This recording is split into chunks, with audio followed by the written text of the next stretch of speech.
Open Your Eyes is brought to you by Smart, bringing people together, and the Belize Bank, our country, your bank.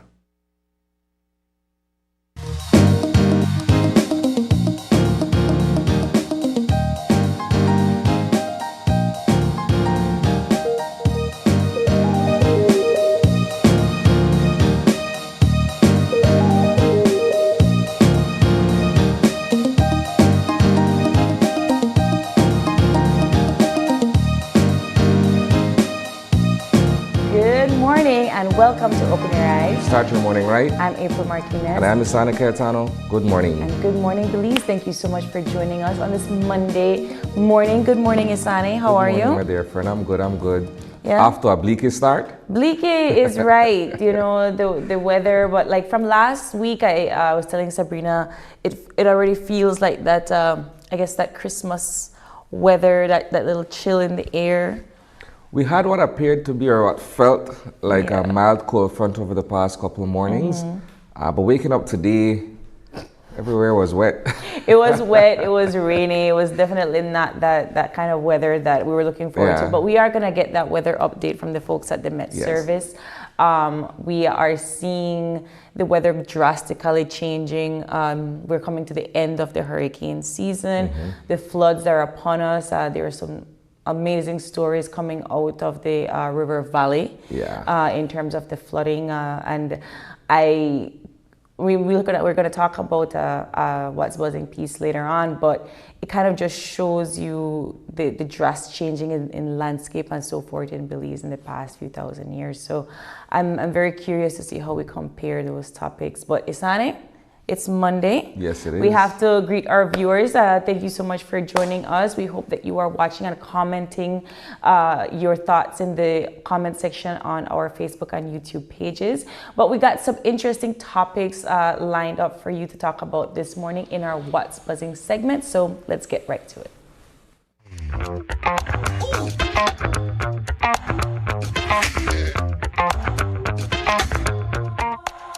All right, as we were talking about it, it was an eventful weekend, ending with the COP29 meeting. It was a 2-week period held in Azerbaijan this year, and they have come up with some interesting conclusions, but one might think redundant as well. Yeah, well, it's no different from the conversations that we've been having in terms of climate and environmental issues that affect the world, actually. So we began having this conversation at the end of COP16 in Cali, Colombia, which was 1 week before the commencement of the COP29 in Baku, Azerbaijan. And I think what runs as sort of a recurrent theme throughout these sessions, if I could describe it as such, is the issue of climate financing. Yeah. And of course, who is going to pay for their emissions for the small island developing states, right, including Belize. And so this was one of the themes that carried over from COP16 in South America to Azerbaijan. And there we go, stand up for $1 trillion. So there's this commitment amongst all the first world and developed countries that over a period of time, they will come up with $1 trillion in climate financing, particularly to help small island developing states, right? And in the first instance, they're committing to $300 billion. Now, we saw what happened at COP16. Now, I refer to COP16 simply to compare what the commitments were and whether or not they were actually able to meet the targets in terms of the amount of money they're pledging. And so this one, to deal with the entire scenario, would be, in the first instance, $300 billion.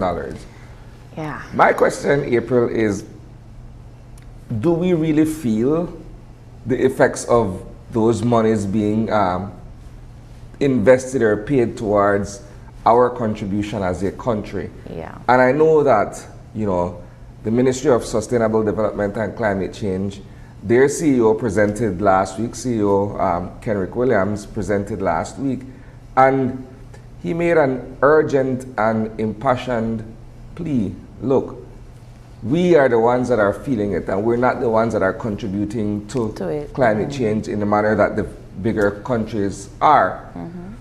And so then it goes back to what I'm asking. So this money will be put up eventually if they do arrive at that target. Will Belizeans feel the effect of it? And how beneficial would that be for us in terms of reaching our own targets, our own goals in the country? Yeah, I think that, like I said, I was listening to some of the results, and hey, it's not the first time we've had this conversation, right? And we've seen from, just a year, we've seen the amount of disasters that have taken place around the world, not just Belize. I was talking to my friend about how we had Tropical Storm Sarah and the flooding and so forth, and she's in the Philippines, and she's like, I'm so sorry for your loss. We had 5 typhoons in the past 2 weeks. And this is a conversation that we constantly keep hearing around small island developing states, where it's getting gradually worse, and we don't have the funding to rebuild quickly, right? And it's not just about the unstable climate that we're facing, but for example, our friends in Crooked Tree, where we just did a news piece on last week, where they have to wait for a boat to take them from point A to point B. They have to go to school, they have to go to work, they have to get rations and so forth, and it's all within a particular schedule. Life doesn't work that way on a particular schedule like that, and it becomes an inconvenience to that small community. Can you imagine millions of people that are going through that exact same problem and having to rely on this schedule for continuation of their daily lives? And that happens on a regular basis around the world due to climate change. When you deal with extreme climate events, you're looking at the displacement of not only people, but native species, right? Flora and fauna that are equally adversely affected. Now, while we're looking at 1.5 to stay alive, right? To stay alive, that's a human thing. I'm worried about myself and my generation to come, and so on and so forth. But from a conservation perspective, is it the same call being made for all of life on Earth as we know it, animals and trees included, right? So it's part of a broader conversation, and to some people it may seem, or it may come off as just having an academic conversation, but it's real. It is real. We're feeling the effects of it every day. I listen to persons that live in the first developed countries that would essentially have the finance to support this particular plea, but it's kind of one of those moments where you're like, well, we're trying to take care of our own people. We can't take care of the rest of the globe, even though we are the ones causing most of these issues. So I wonder, because there are certain small island states that you can see the effects of climate change at an accelerated pace, that they might have to evacuate from their homes. Now, with these displaced persons, for those larger countries, are you going to host them? Are you going to allow a particular, not even immigration, because it's more on the refugee status, right? They don't want to leave their homes, they have to. Are you going to then set up funding for them to stay in your country? Are you going to set up funds for them to stay somewhere else? How are we going to continue to combat these solutions if we're not going to finance this particular fund? Well, here's an interesting thing, and then we could move on to the next conversation. I was watching a documentary last week where they were essentially tracking climate financing, and the country that they were focusing on was Honduras. So Honduras has huge large, expansive areas of lush greenery. And in much the same way where we in Belize are protecting our greens, so to speak, it's the same thing being done in Honduras, but there's an agency being tasked with overseeing all of that. And so essentially what the investigators did was they tracked it from the major countries in Europe who had pledged this money to whether or not it actually trickled down to Honduras, where they were doing all of these conservation efforts and making sure that, you know, their forests and what have you remained intact. Right. And at the conclusion of the documentary, there was no tangible means of determining how beneficial that was for Honduras.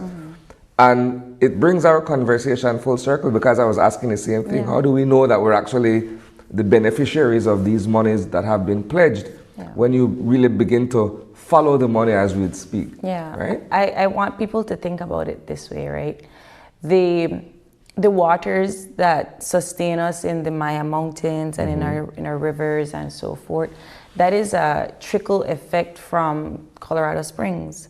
Those mountains up in all the way in the United States that come down, they nourish Guatemala, parts of Mexico, and Belize.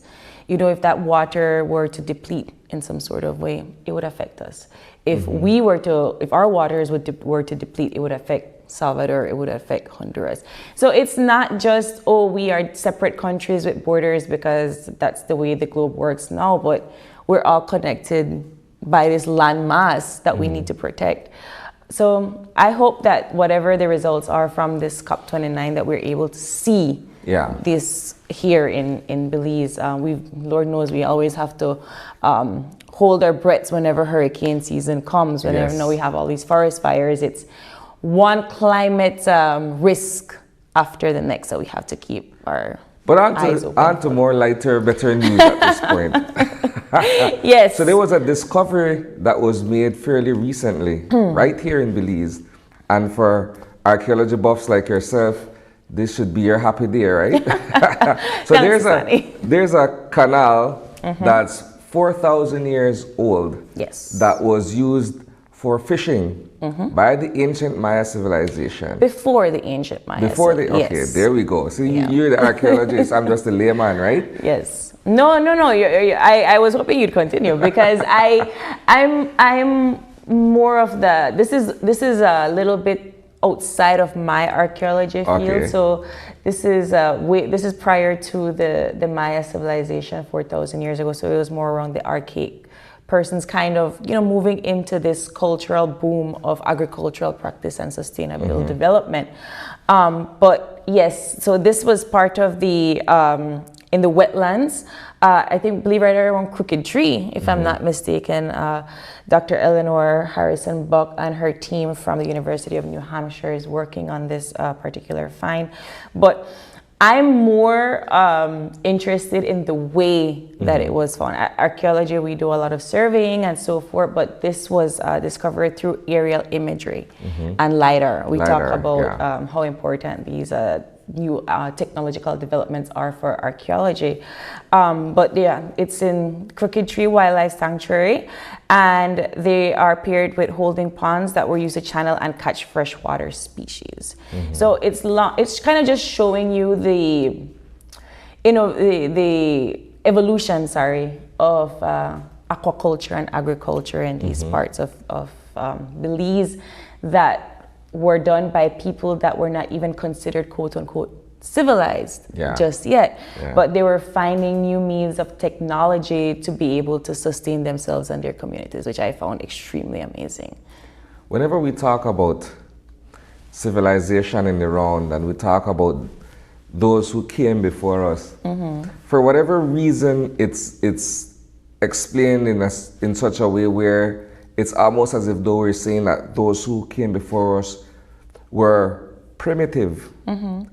But when you look at some of the basic tools that they would have employed, when you look at, for instance, their use of astronomy and astrology to be able to navigate and what have you, There's nothing primitive about that. No, not at all. I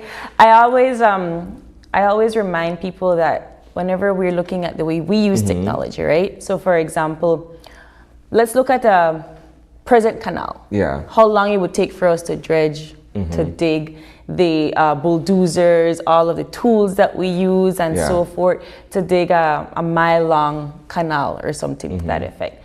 Now, think about that 4,000 years ago without any of that technology, because this is not just one small canal, it's showing you the way that persons utilize the resources around them. It's a channel. It's a huge manipulative landscape to have to deal with, and they weren't as technologically advanced, as what we would describe as the Maya civilization that has these giant buildings.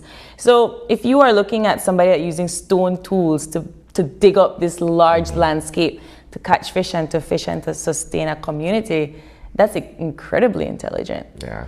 Right? Yeah. And I don't know, I always get excited about these things, and Isani knows that I would. That's right up your alley. That's your wheelhouse, right? It is, but I always wonder then, how come we are not employing these sustainable practices, right? With a lot of technology and progress with that technology, it does come with a little bit of intellectual responsibility and how we utilize the landscape, because now we're looking at overfishing, we're looking at all of these different ways that we've depleted our resources compared to back then when our persons were one with the land and hence the reason there's a key word that we always use, right? Sustainability. That's the Bible for maintaining and ensuring that for generations to come there are enough natural resources for us to continue life. And we always think about it this way. I believe I was in a forum with Dr. Angel Cal from UB, where he said about 380 or so, this place had almost 3 million people, 1 to 3 million people, Belize, right? This particular landscape. And they were able to feed and sustain and progress 3 million people. Right now we have almost 400,000 people. Can we compare that progress in such a way where everyone feels like they're benefiting from the landscape? Yeah. Right? That's an interesting comparison for one to make. Right. You're the history buff too, so well, I don't want, like, every time I talk about history, people think to get a little bit concerned with the way I see the world. So I need to stay positive. But no, it was an amazing discovery, and we have so much like that here in Belize. It talks to us a lot about the evolution of our history and with our Maya, previous to our Maya and our present civilization, right? Yeah. And just to wrap up our What's Buzzing topic, Isani, you said we have Black Friday deals here in Belize throughout the November celebration. Okay, hold on. For the benefit of our viewers, right? And this was a conversation that you and I had before we came on air. But we were talking about Black Friday. Now, Black Friday has been a well-established thing in the United States. Yes. In Belize, what I was saying is that November 19th is treated as Black Friday for us, right? Now, there are different ways to look at that. Yeah. Some would argue that it's an attempt to commercialize what ought to be a day where we celebrate culture. I respect that side of the argument. Others would simply say, well, hey, if I'm not traveling down to Dangriga, I might as well go to Courts or Mirab and, you know, and get a deal. Get in on the deals, right? Yeah. And so that's what I was saying, right? Yes. In Belize, our Black Friday is basically November 19th. That's when all of these businesses have sales, you know. Very true. You know, seriously reduced prices and what have you. Well, I came across this this TikTok from a Belizean influencer where he was kind of talking about the Black Friday deals in the United States, comparing it to quotes unquote the Black Friday deals that we have here in Belize, and how he has seen it completely be reduced in the past few years as he's now an adult and can participate in the Black Friday deals, but it's no longer worthy of participation. I found it very comical, so I wanted to share that video with our audience this morning. Say this, right? Una should feel very lucky that Belize not have Black Friday deals in the way how America have them. Because let me make it very clear, I do not condone violence in any way, shape, or form. Let's clear that one time. But if Cellular World was to ever announce that they have 50% off of iPhones, I wouldn't afraid for tussle with one owner. If Mirab would have ever announced that they have 60% off a TV, somebody won't be making it out. But I know me and my new TV will. If Quartz was to ever announce that they have 80% off a washer and dryer, the police will have to get called. And speaking of Black Friday deals in America, I don't like how Black Friday isn't Black Fridaying the way how it used to. I remember as a kid watching on TV how people would literally destroy it down in our store on Black Friday. But now that I'm of age where I could participate myself, all of a sudden their deals don't exist no more. Life isn't fair. Right. I haven't never been to a Black Friday in the United States, but I always see that it looks quite violent indeed. People are busting through the doors. They're there from like 5 o'clock in the morning waiting for those deals. I don't think we have those here. Doorbuster deals. Doorbuster deals indeed. And I don't think we have doorbuster deals. We get 10-15% off at most, you know. You're lucky if you go somewhere and there's a clearance stock and you could scrape up what's left. What we do have here in Belize, and of course here at Channel 5, is our Gimme 5. That is a steal deal, if you ask me. Well, that's what's buzzing. That is what's buzzing. Of course, we have our Gimme 5 that is usually on the first week in December. Yes. So this year is going to be from the 2nd to the 6th of December, where, of course, after the newscast, we have our Gimme 5 winning show where people are calling. And, of course, you don't say hello. You say... Dame cinco. Dame, no. That's Gimme Will that 5. one work? Hey. Will that work? Yeah. Our producer is saying we accept it. So. Okay, but here's the thing, right? And I'm not taking dig at any other media house that has been attempting to do something like this. But Gimme 5 as an annual show and an annual way of us being able to share with our viewers and what have you has been around for all these many years, almost perhaps as old as the station is. Indeed. Right? And so it's well established. Year on year, we bring on our partners from the business community to, you know, share in the joy of the season. Yes. We give away all kinds of things imaginable. So if my friend just now was talking about doorbusters deal on TV and what have you, well, I've seen from flat screen TVs being given away on mattresses Gimme 5, right? have been given away on Gimme 5, and of course, every ticket is only 50 cents a pop. So people come in and they buy $50 worth of tickets for 50 cents a chance. To me, that is a steal, if you ask me. If I'm gonna only pay $50 or 50 cents for a TV, I'm good with that. But yes, guys, we just wanted to remind our viewers that the Gimme 5 season is here, the season of giving from us here at Channel 5 to our community. So don't forget to stop on here at our studio in Coney Drive and purchase your tickets. But of course, it is Monday, and what we do here every Monday is we give you the eye on the news.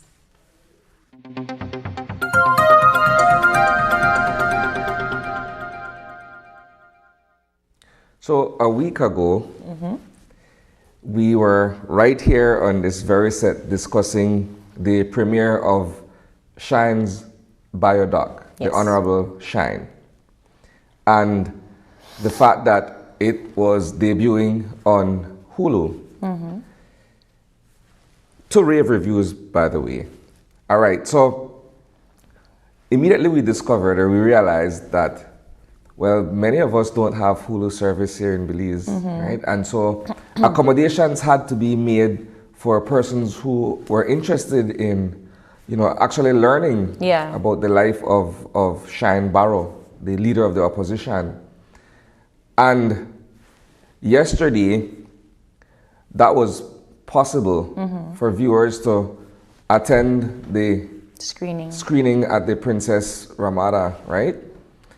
And they used both theaters to be able to have people just come in and see this story. And so I had the opportunity to do a before and an after series of interviews.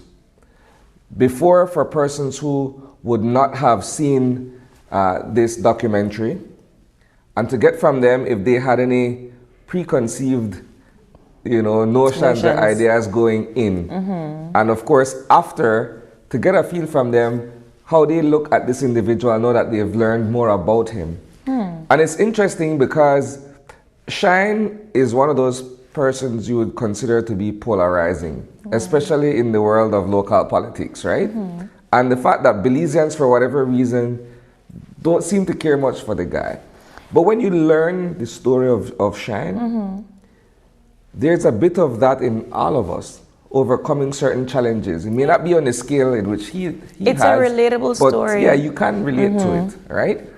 And so, before I go any further, what I want to do is go to the series of interviews that sort of encapsulates what took place yesterday. And then when we come back, we could have a proper discussion on my own experience with Shine and his music. So let's go to that sequence of interviews. Millions of people, and that so many millions of people wanted to consume the documentary. Bad Boy was very much like a family for a very long time. At this point, I'm with Puff all the time. I go to Club New York, we're hanging out, and I think we're getting ready to leave. And then you hear pop, pop, pop. William, have you seen the documentary before, or you're here to support? I haven't seen the documentary. So Shine offered an invite last night, and so I decided to just come, definitely see what lessons can be garnered from it. But one of the things that stood out for me is when he said he went to Israel and he had to, did some deep soul searching and find his spirituality. And I believe we are mind, body, and spirit. And him saying that he didn't say this in the exact word, but what stood out to me is that if he did not learn to forgive and let go, he would still be in prison today. And that's a mind-boggling thing. The politics just came naturally because that made me have a purpose. That's a beautiful thing when somebody finds their true purpose in life. It was very interesting. I loved it. And it shows how that whenever people go through obstacles and bad things in life, that they can improve themselves. And Shine has done a good job on it. Well, actually, it's a story about redemption, about dealing with obstacles and challenges, and what do you do to overcome it. I thought it was a totally Belizean story. Honestly, it was a truly, anybody who's a Belizean who has known what it is to struggle, to grow up in a world where people have limited you and have said you're going to amount to nothing, and to actually overcome that, to laugh in the face, and to actually shine, literally. I thought it was a good documentary. Well done. One of the most difficult parts of it was watching everybody succeed, watching 50. But I put out another album while I was there. He got bigger. Well, actually, I'm totally satisfied indeed, because at first I had a different mentality towards this man, but after watching the documentary, it gave me a better mindset and, to say, all right, this man made a mistake and it's not my job to crucify him, So, at the end of the day, like I say, God gave him a second chance, and I wish the man the best in the future endeavors, man. With integrity, with honor.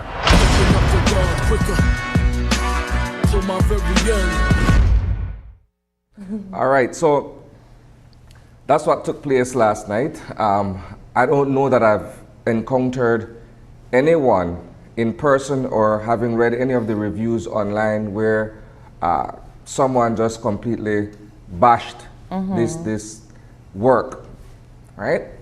And so a lot of the people who attended last night were people that I spoke with, not necessarily on camera for all of them, but just to kind of get a feedback from them as to, what are their thoughts. Right. And for the most part, people left from the theater, impressed with what they saw, because some of them would not have known the travails that Shine would have had as an individual growing up.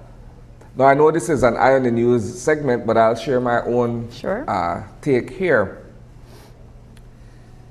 So it would have, most people who know me, I'm a music lover, hip-hop before everything else.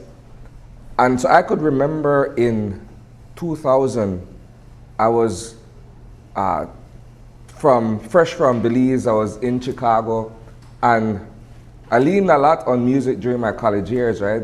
Music is what kind of gets me by in my life, actually. Yeah.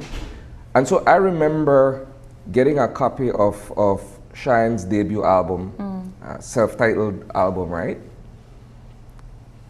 And it marked a significant point in my life. I use music as sort of like a timestamp for things that would have happened in my life that are memorable, so to speak. And back in those days, we used to rely heavily on the physical copy of an album, right? And so when you have the CD and you're unwrapping that CD and you're putting it in the disc player and you press play, the first song or the intro or what have you, automatically grips you, right? So you could remember where you would have been and what was taking place at that time. And for me, I recall walking across to a record store on Howard Street in Chicago and getting on the train.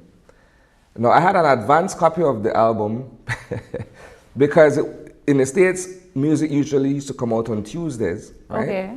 But some of the record stores would have the albums from Friday, right? For sound scan purposes, it's done on Tuesday so that they could measure the sales of the product, right? But so I had a copy of it from the Friday, and I got on the train, and I traveled from Howard all the way down to Wabash, where I was attending college in downtown Chicago, and I listened to this thing, and just the intro alone, right, with the strings and what have you. When I was in the theater last night, and I've seen the documentary 3 times already, just so that I could speak with some kind of authority on what I've seen, right? But in the theater last night, when the same song with the strings came out, it just kind of conjured this feeling. You went back down memory lane. Yes, right? But I'm saying that because for me, that's what I used to listen to be able to make it through my day to day. So aside from the politics of it, this is just a young man who is drawn to music, and that was one of those moments in time for me where I could say, okay, we're on to something here. It's unfortunate what befell him thereafter, but in terms of that particular feeling, and I'm almost certain that there are other people just like myself who heard that piece of work for the first time and felt the same energy, felt the same way about it. And so listening to Belizeans last night, those who would not have known much about his past other than what has been publicized elsewhere, it's almost for them like a fresh take, right? It's something that they're learning for the first time, but for those of us who have been following, this is this man's life story, right? Now, before we go much further, what's equally as controversial here is the fact that while Shine has been able to tell his story, Diddy, who's a central part of who Shine is and what he has become, is in a jail in the United States pending bail if he's granted that this week, or he may remain there until May 2025 when he goes to trial, has essentially issued a cease and desist. Yes, of the documentary. Saying, look, there are certain parts of what you have recounted that are not true, factual, or there's no basis or what have you for the statements. And so I asked Shine about that as well last night in the interview. And he said, well, he's not aware of a cease and desist letter. He's not in possession of anything that says, you know what, he needs to put a halt on what is being said or shared in the documentary. And so that is interesting because here's one man who's fighting for his freedom in a jail in New York. And here's a man who has done a stretch for almost 10 years in a prison. It's almost a poetic justice if that's the way you want to look at it. I've not seen the documentary in its entirety. I would encourage you to remove all the biases and just sit down and watch it. No, it's because like you said, we don't have Hulu, but like for our Disney Plus persons, if you change the VPN, you could get it. So I will.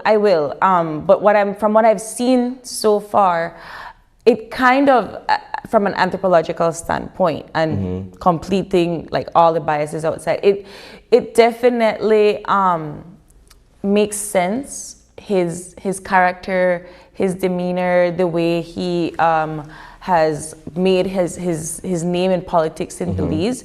If you're looking at the story of redemption and the story of how he has built his career here, and not just here in Belize, but also in the States. If you think about the music industry and how difficult it is to break into the United States now, can you imagine back then, how difficult it is to break into a career piece here with that type of reputation coming back home. It kind of puts into perspective his character. That we see. You know, I don't know him personally. I only know him from when we have him here on interviews and what have you. So I can only go based on that interaction and compare it to this story and say, okay, this is why you are this way. This is why we see you in the media in this particular light. This is what you are used to. So I've understood the character based on what I've seen in the documentary. And it does give you a little bit of perspective of how you treat people, right? You don't know what their life story is, and therefore you can't always judge. And that's what some of the commenters were saying after they came out of the screening. Do you know how long it's going to be in Princess, or is it just for this one night? That was only yesterday. Okay. You have to appreciate the fact that Disney has invested significantly into this biodoc, and so they need to recoup their I agree. Money, right? So it's not a theatrical release, so to speak. Okay. This was only made to accommodate persons who wouldn't have had access to Hulu or the platform where they'd be able to watch the biodoc, right? Yeah, so like I said, if you have Disney Plus and you have NordVPN and you can change where you your region of choice, it will show the Shine Barrow documentary on your Disney Plus. Yeah. All right, so that was our singular topic this morning. We got a full show to get into. We do. Right? So details of these stories and more you'll be able to catch live on 5 at 6 p.m. If you're unable to do so, then certainly you can stream our content on Facebook or YouTube. But that does it for this morning's Eye on the News.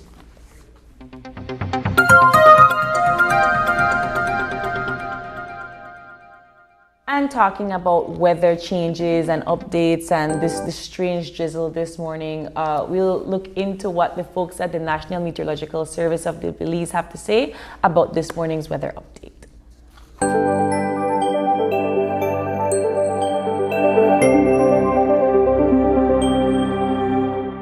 Good morning, Belize. A northerly airflow continues to support mainly fair conditions. The 24-hour forecast of Belize and her coastal waters calls for sunny skies today with cloudy intervals, and high temperatures today are expected to reach 82 degrees Fahrenheit along the coast, 84 inland, and 72 over the mountains. Tonight, the skies will be partly cloudy with low temperatures of 22 along the coast, 66 inland, and 62 in the higher elevations. Shower activity will be isolated. The winds will blow from the north to northeast at 5 to 15 knots, and the sea state will be choppy. A high tide will occur at 5:56 a.m., followed by a low at 21 minutes past midday. Another high will occur at 6:21 in the evening and a low at 1:07 a.m. The sun will rise at 6:03 and set at 5:16. The moon set at 1:44 this afternoon and comes up at 2:12 tomorrow morning. Your look for Tuesday and Tuesday night is for generally fair weather to prevail, and shower activity will be isolated except for the south where a few more can be expected. In the sargassum forecast, impacts, if any, from sargassum will continue to be minimal as observations show little to no sargassum over our area.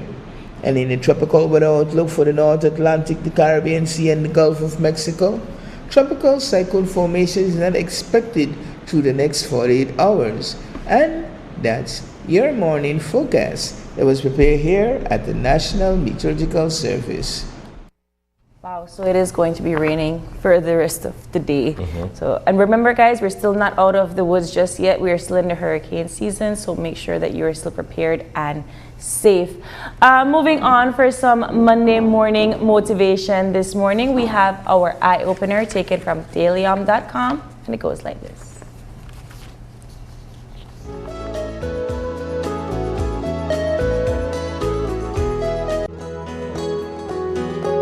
We store within ourselves. We have all faced moments in our lives when the pressure mounts beyond what we feel we can handle, and we find ourselves thinking that we do not have the strength to carry on.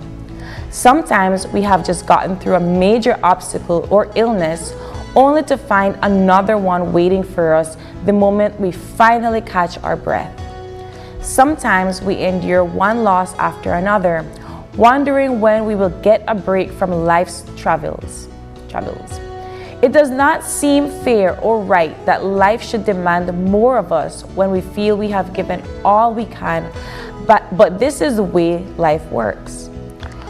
When we look back on our lives, we can see that we have survived many trials and surmounted many obstacles, often to our own amazement.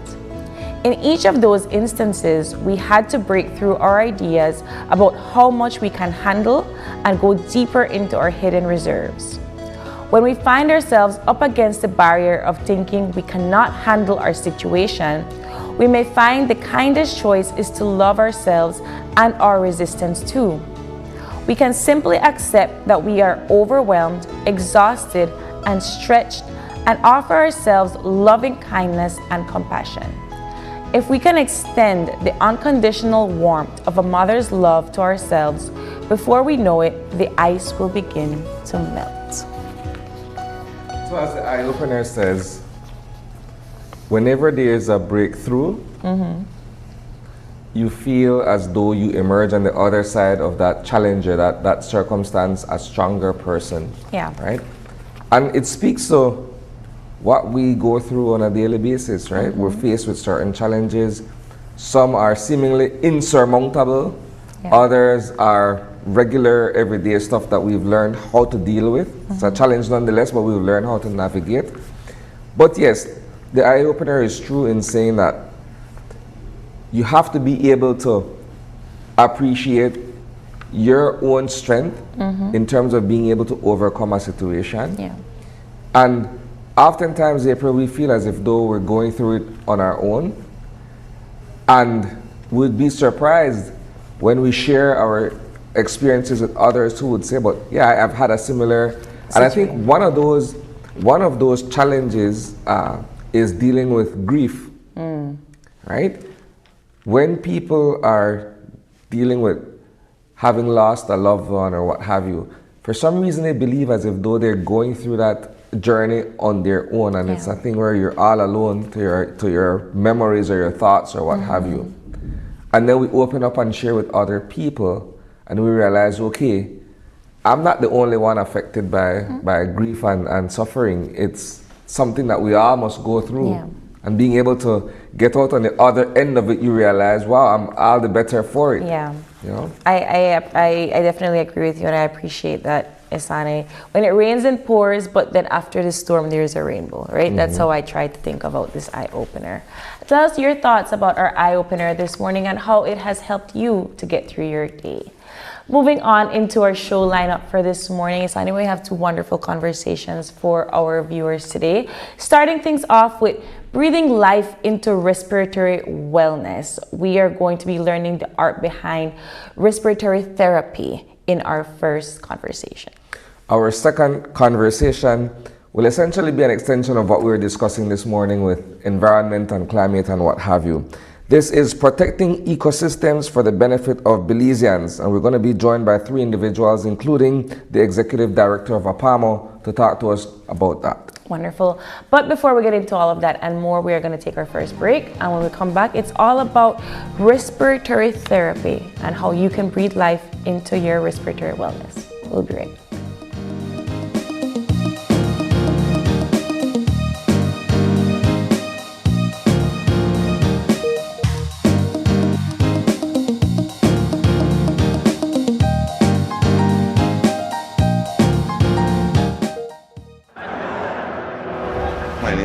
Vega. El Patio Grill has been using Belize Bank for over 25 years. We only use Belize Bank at our restaurant. That's why we were able to win this trip to Europe. I had never been to Europe. We found out it was Madrid and we were excited, and We went to this football match. The teams reached before the game and everybody was just outside, you know.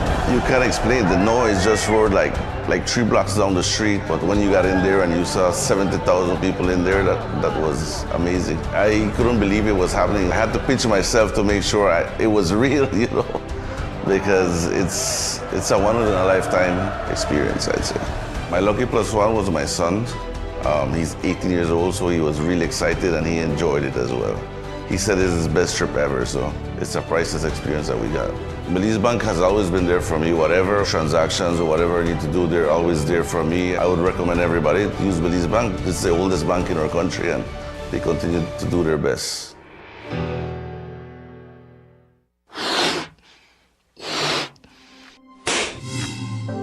Rising prices got you down? Well, let Benny's lift you up in these tough financial times. Right now, get low prices on construction materials, such as lumber. And whenever you make a purchase, remember to get your B-Box, which is free money. Only at Benny's, quality and savings.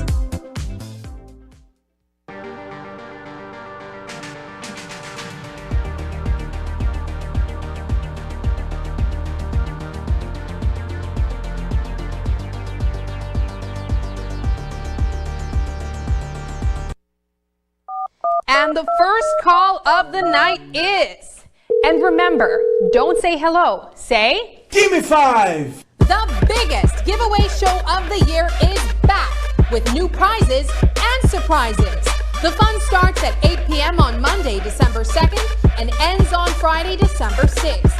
Give Me 5 coupons are now available for 25 cents each on our Channel 5 website and at our studio on Coney Drive in Belize City.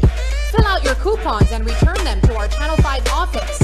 Remember to tune in at 8 p.m. every night from December 2nd to the 6th for awesome entertainment, giveaways, and many prizes. Don't forget, when your phone rings, don't say, "Hello." Say, "Give me 5. Give me 5. Give me 5.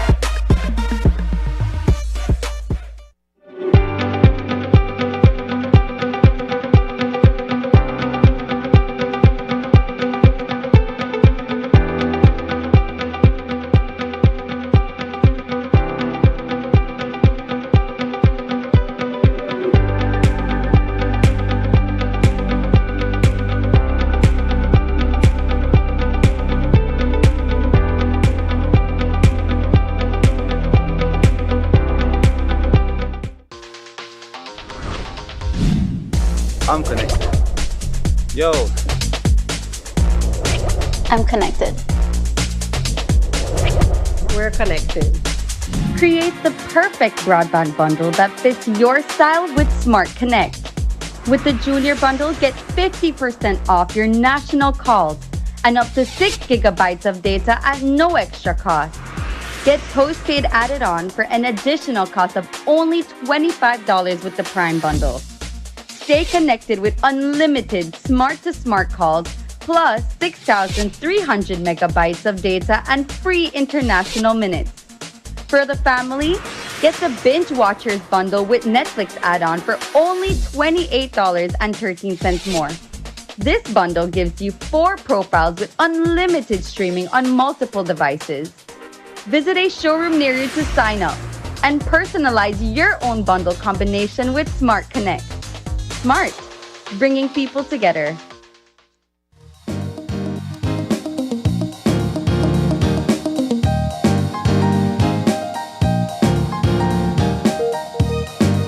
And welcome back.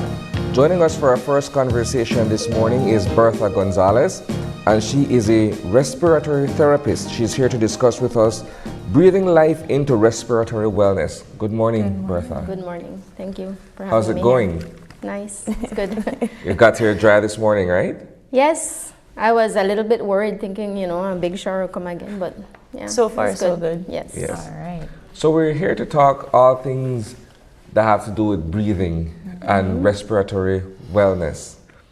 Where would you want us to begin from in terms of our understanding of what this topic is? Okay, well,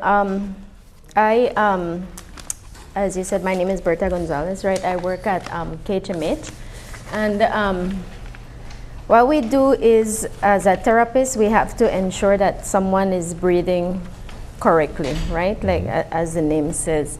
My area is mostly at the intensive care area, right? So I basically work with people that are on ventilator. So actually having assisted breathing, right? So I'm assuming then, and perhaps it's fair to think that during the COVID years you were very busy. Yeah. Yes, we were extremely busy, and it was a very chaotic time. I'm the only respiratory therapist at the moment. I had a coworker just before the pandemic. She left, so I was on my own. But the thing is with us at the hospital is that it's a teaching hospital, right? Yeah. So our staff is well-rounded, you could say, right? So in other countries, respiratory therapy, well, we have to breathe 24/7, right? Yes. So in other countries, respiratory therapy is an ongoing 24/7 job at the hospital, right? So what we do is doctors and nurses would fill in with the work as well, right? So. Okay. So before we get deeper into our conversation, share with us what that experience was like for you during the pandemic, in terms of dealing with patients, some who would have survived their bout with COVID, others who would have passed away. Well, as you know, we had a high mortality rate, right? Yes. I mean, as compared to the whole world, right? It was very a very saddening experience, a very humbling experience for one, and a lot of times in those cases we really had the actual tangent. It's like a tangible experience of what the power of God is, I should say, right? Because with what all was happening outside, just seeing the progress of some, and then some people just didn't make it despite of all what was being done for them, right? We were rotated in different areas, so I did spend a while in the COVID area, and it was terrible seeing the family members, especially. Sometimes you say, well, you can't really feel the exact pain that they were going through, but it was a terrible situation at the time. Seeing there, even remembering it, it's COVID-19 is just one of those, I guess, recent parts of our lives that we remember, and we kind of related to, short of breath and short of respiratory capabilities. But can you think of other diseases that you have been able to diagnose through respiratory therapy? Well, like I said, in my case, I work more with the patients that are on life support, right? So they would come in for different reasons, right? But pneumonia is one. In Belize, we have a lot of COPD and asthma, right? So you could treat them before they get to the ICU stage. But requiring ventilatory support is my main focus in the ICU area, the NICU and the PICU. How do you even begin to work with patients for respiratory therapy? What's the first step? Well, in my case, and basically all respiratory therapists, we work under a doctor's prescription, right? So, for example, my job is to make sure that the machine is working properly, it's cycling, that the patient is getting the amount of air that they need, the amount of oxygen that they need. We're able to give them a certain amount of breaths, and this is depending on their tests, right? We do a test that's called an ABG, which is an arterial blood gas. And that one we are going to evaluate your pH, right? So if it's acidic or if it's in a metabolic state, right? Depending on that, we do changes on the on the ventilator, or we do changes medication wise, right? So that's. What are some of the most common respiratory conditions that you've had to deal with? In the ICU, we see a lot of pneumonias, right? We see a lot of hypertensive patients that, you know, they go a little bit more critical and they end up in the ICU, need ventilatory support. What's been happening lately is a lot of RTAs. So we have a lot of RTAs right now, and I guess this is a time to remind people that they need to be driving carefully, especially motorcycle people, right? Yeah. They end up, you know, they're not able to protect their airway. So something, you know, gone wrong with the brain when they hit their head, and they're not able to breathe. So basically, with the life support, that's what we you know, we put a tube in the airway, and we're able to set parameters on the machine that make you in a state like having a regular normal breathing, right? So we try to make it as physiological as possible. Yeah. When we're talking about your active role in this space with persons that are on life support, but we also have an increase with persons with COPD. And how has that affected your work? Well, with COPD and asthma, for example, usually if they're not all that critical, they would be going to the wards upstairs, right? And so at that point, whenever they're not able to control the situation on a timely manner, then they would call me, and then I would have to go and do my techniques, right? The respiratory procedures there. So basically, I do chest PT, right? We have to teach them how to take in their breaths to compensate. I should say, like with a person that has COPD or asthma, they feel like they're, you know, like they're choking, right? But the reason they're choking is because these patients, when we breathe, we take in an amount of air and we let out another, right? What they do is they keep a little extra inside, so they don't breathe out everything, right? So we have to teach them that, like, okay, if you take 2 seconds to breathe in, you need to take 4 or 5 to breathe out.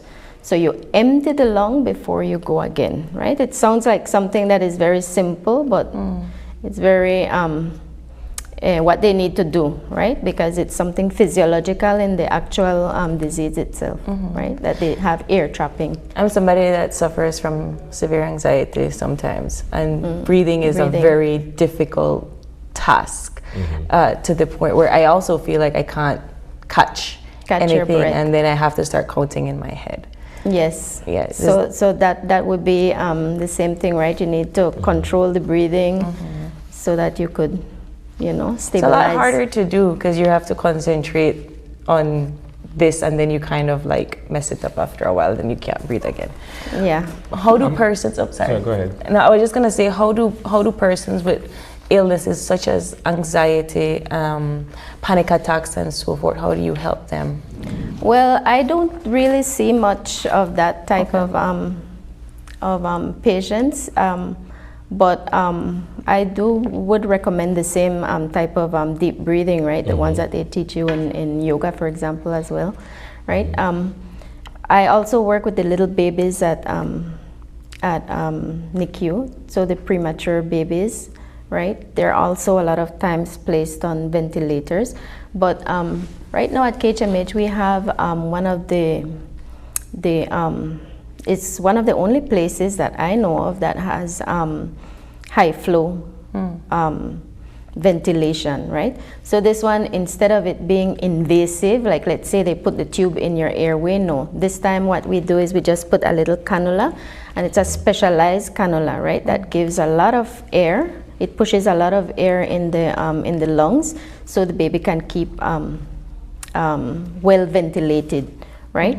So this system, it's a high flow system, has helped us to keep a lot of the little babies off of the ventilator, right? So it's like the initial step when they're in a little bit of respiratory distress. It's one of the first steps that they try. Okay, let's put the baby on high flow, and if that doesn't work, you know, if push come to shove, like what we say, then okay, you intubate and ventilate. I'm curious to find out, and perhaps we'll take a step all the way back with this one. What brought you to respiratory therapy? How did you become interested in this field? Okay, well, it's a subspecialty. I'm actually a physical therapist. So I was doing physical therapist for a while, and then after that I decided to get into respiratory therapy.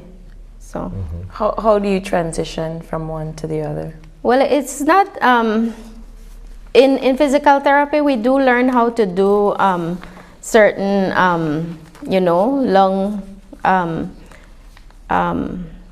therapies. So it's not really like a big transition per se. Like actually the one thing that is different is the actual manual labor is a bit different, right?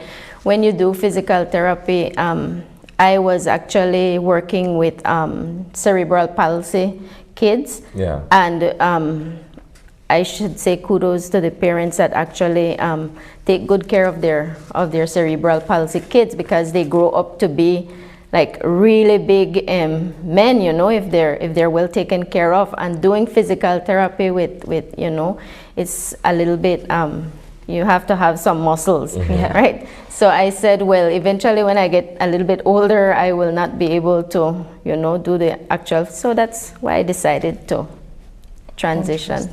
And like you rightfully mentioned, there is this physiotherapy that has more of the manual labor to it. With respiratory therapy, I would imagine that there's a lot more technology that can assist you. Yes, like this, like the high flow system that I was saying, right? We also have CPAP. Okay, so CPAP therapy is also done on patients that one, instead of putting the endotracheal tube in the airway, which is invasive, for CPAP technology is it's the same thing. It's a positive pressure, but in this case we place a mask on the face. So that could be done before intubation if the patient is not that critical, or it could be after we extubate, right? So when a patient is on ventilatory support, you know, as you put them on, you have to start to think, how am I going to take this patient off of the machine, right? So once we put them on, we start trying to wean the patient off. After the patient is gotten to a certain, we could say, all right, maybe he will not support himself with just a cannula, so we need to place a little bit more pressure than the cannula, nasal cannula, so we put CPAP, right? So this, what it does, it stents open the airway, so that when the patient breathes in, it just gives it that extra little push, right? So you get a bigger volume than what the patient would be able to generate on his own, on his or her own. This is actually the what I'm interested in, apart from working with the hospital, right? I do CPAP therapy for patients that have obstructive sleep apnea, right? So this is one of the other areas that respiratory therapy works with, right? So what I do is we place the patient on a device. You do a sleep test, and this thing, it's going to, this device, it's going to read how many times you stop breathing, how many times you snore, how many times you have a little dip in your oxygen level, and how many times your breathing is not well, the volume is not big enough, right? You know, depending on your weight and height, that's how we calculate, okay, you need to have so much volume in. So, so after the test, we could diagnose if you have mild obstructive sleep apnea or moderate or severe, right? Depending on that, then I have the CPAP machines, right? that you could use to sleep with, right? Because once you have, let's say you're sleeping in the nighttime and you wake up with severe gasping of air, for example. That's one of the little symptoms there, or severe breathing, right? You should be placed on a CPAP machine. One of my questions for you, now that there is a heightened focus on respiratory wellness, what would be the primary advice that you would share to anyone who is concerned about his or her respiratory health? And perhaps how do they go about ensuring that they're doing the right things where that is concerned? Okay, I should say that a lot of the especially like right now, we have a lot of different type of elements coming into our diet, right? So I think people need to start focusing on having a healthier diet and exercising, right? Because I mean, just a regular walk, you're breathing, you're taking in breaths, right? Doing consistent regular exercise is also very important for the lungs, right? It's going to improve your what we call your VO2 max, right? Yeah. Your volume of oxygen that is circulating at every breath, right? So you need to, well, we need to, I need to, everybody needs to start working out and making it consistent, right? So work out every day, try to do a little bit of exercise, you know, try to keep away from being stagnant. Yeah. Yeah. As we wrap up our conversation this morning, is there anything else that you would like to tell us that we have not covered? I'm not, well, maybe you could check out my CPAP page on Facebook. That would that would be a good great place to one. Start. Yeah. What is your Facebook page name? It's CPAP Now Belize Limited. And we can find all sorts of information on the CPAP? On the, yes. Okay. I have the pictures of the little equipment and accessories that we have. And if persons want to contact you personally for your expertise? Okay, the number is 625-4589. Thank you so much, Ms. Berta, for coming in this morning. Okay. And I think that you can come back and have more of this conversation with us. Okay, thank you. All right, we are going to take a quick break, and when we come back, it's all about the conversation with APAMO, hearing from how they're taking steps to protect biodiversity that are critical to national development. So you don't want to miss that conversation. We'll be right back.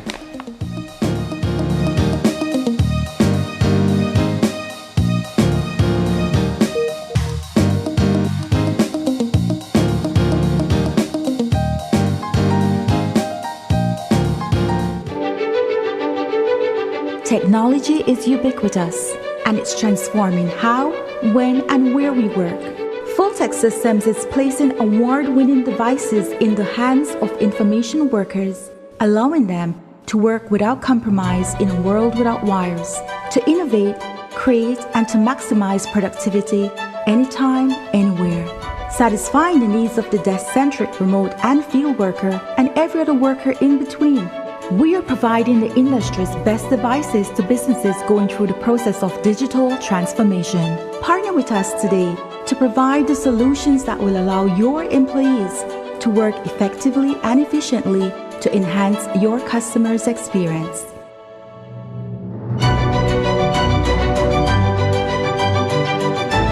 Fulltech Systems, your technology center, where you'll come for the price, but stay for the service.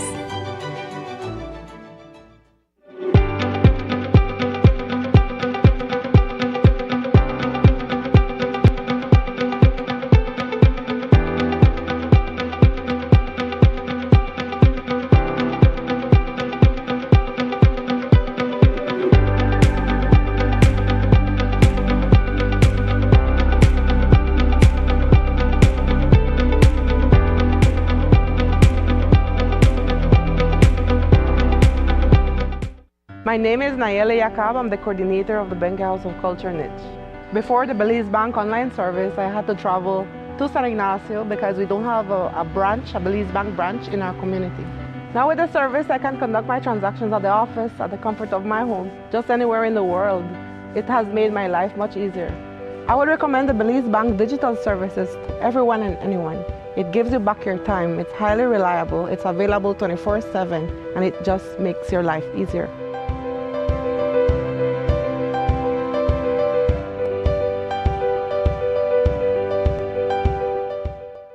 Belize, get ready. In Your Kitchen, Belize Edition is bringing you simple, healthy, delicious meals made just for you. Join Chef Ainsley and our team of nutritionists as they show you how to turn local favorites into nutritious, tasty dishes. Plus, discover the amazing health benefits of everyday foods right from your kitchen. Catch the premiere on Channel 5 on November 18th at 7:30 p.m. And tune in every Monday after for healthier cooking that's easy and fun. Brought to you by the Ministry of Health and Wellness with support from Taiwan ICDF, making healthy cooking a Belizean tradition. And the first call of the night is, and remember, don't say hello, say, "Give me 5." The biggest giveaway show of the year is back with new prizes and surprises. The fun starts at 8 p.m. on Monday, December 2nd, and ends on Friday, December 6th. Give Me 5 coupons are now available for 25 cents each on our Channel 5 website and at our studio on Coney Drive in Belize City. Fill out your coupons and return them to our Channel 5 office. Remember to tune in at 8 p.m. every night from December 2nd to the 6th for awesome entertainment, giveaways, and many prizes. Don't forget, when your phone rings, don't say hello. Say, "Give me 5, give me 5, give me 5."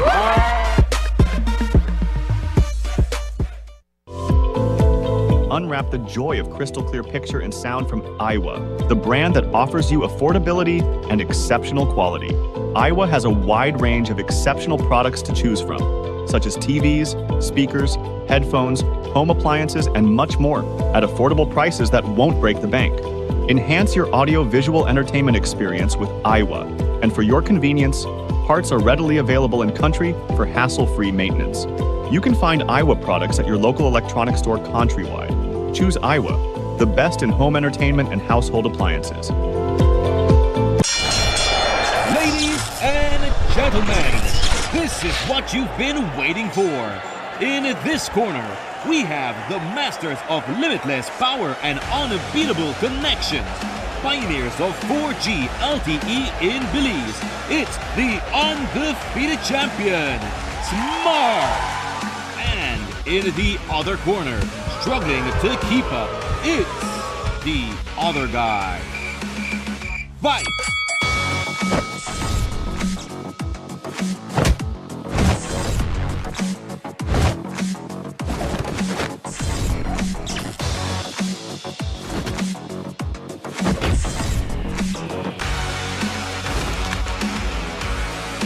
Tired of getting blow after blow from a plan with the other guys?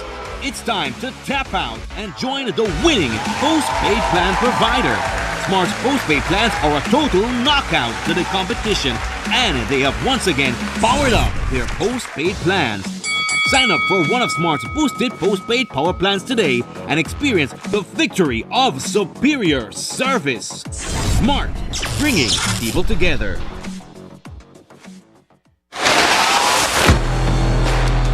Travelers is pleased to announce the launch in Belize of its most recent innovative and environmentally sustainable Belizean Blue Silver. This silver rum is packaged in a 94% recycled paperboard bottle, which is lined with a food-grade biodegradable pouch. It is 5 times lighter than glass, and its carbon footprint is 84% lower than that of glass. The liquid is made from 100% column distilled rum, crafted from fair trade certified molasses. This silver rum has subtle notes of vanilla and coconut, allowing the rum a versatility to be used as a perfect base for creative cocktails. Belizean Blue Silver is an authentic Belizean product that demonstrates the commitment to quality, to the sustainability of the environment, and fairness to the community. Belizean Blue Silver is available at the Travelers Museum, Travelers San Pedro, and Galleon Duty Free at the airport.